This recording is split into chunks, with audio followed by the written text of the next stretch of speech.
নির্বাচনের আগে আমরা বাংলাদেশের মানুষের কাছে 31 দফা উপস্থাপন করেছিলাম। যে 31 দফার ভিতরে আমরা বলেছিলাম যে আমরা কিভাবে বাংলাদেশের অর্থনৈতিক ব্যবস্থাকে গড়ে তুলতে চাই। 31 দফার মধ্যে আমরা বলেছিলাম যে আমরা কিভাবে বাংলাদেশের স্বাস্থ্য ব্যবস্থাকে গড়ে তুলতে চাই দেশের জনগণের স্বাস্থ্য সুবিধার জন্য।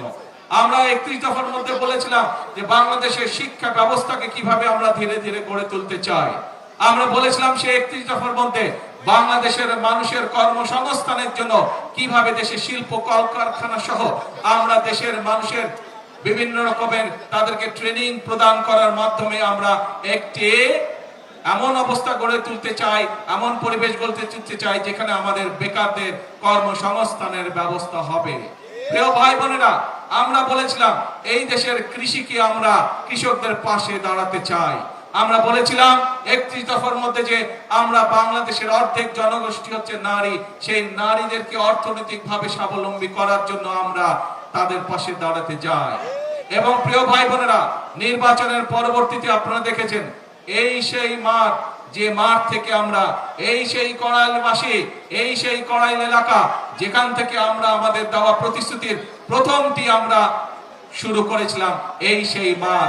অর্থাৎ আমরা যে বাংলাদেশের মানুষকে বলেছিলাম, বাংলাদেশের মা বোনদেরকে আমরা বলেছিলাম যে আমরা ফ্যামিলি কার্ড দেব, সেই ফ্যামিলি কার্ডের সবচেয়ে প্রথম কার্যক্রম এই সেই মাঠ যেখান থেকে আমরা শুরু করেছিলাম।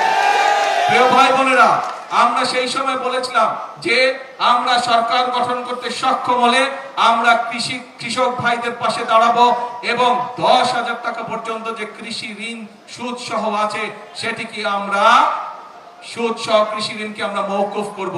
প্রিয় ভাই বোনেরা, সরকার গঠন করার পরে 1 সপ্তাহের ভিতরে প্রথম যে মন্ত্রী পরিষদের বৈঠকটি হয়েছিল, সেই মন্ত্রী পরিষদের বৈঠকে আমরা আমাদের সেই প্রতিশ্রুতিটিকে রক্ষা করেছি এবং বাংলাদেশের 13 লক্ষ কৃষককে 10,000 টাকা পর্যন্ত কৃষি ঋণ সুদ সহ মওকুফ করা হয়েছিল।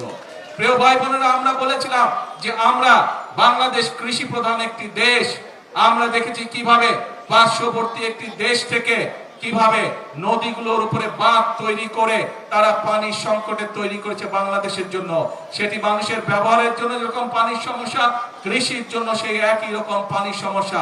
এই সমাধানের জন্য আমরা বলেছিলাম শহীদ জিয়ার যে খাল খনন কর্মসূচি, সেই কর্মসূচি আমরা শুরু করব, আবার খাল খনন করব, নদী পুনর্খনন করব আমরা, যদি বিএনপি সরকার গঠন করতে পারে।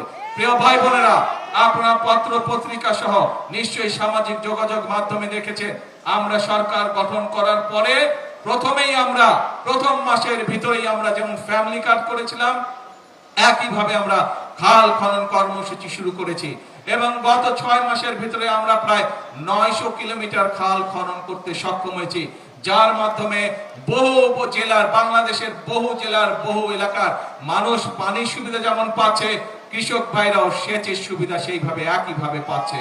বিভিন্ন জায়গায় মানুষের যেরকম পানির সুবিধা হচ্ছে, কৃষক ভাইদের ফসলের উৎপাদনও বৃদ্ধি পেয়েছে। শুধু তাই নয় প্রিয় ভাই বোনেরা, আমরা বলেছিলাম ফ্যামিলি কার্ডের পাশাপাশি দেশের কৃষক ভাইদেরকে সহযোগিতা করার জন্য, তাদের পাশে দাঁড়ানোর জন্য আমরা বলেছিলাম আমরা কৃষক কার্ডের ব্যবস্থা করব। সেই কার্ডের কার্যক্রম প্রিয় ভাই বোনেরা সরকার গঠন করার 3 মাসের ভিতরে আমরা সেই কার্যক্রম শুরু করেছি।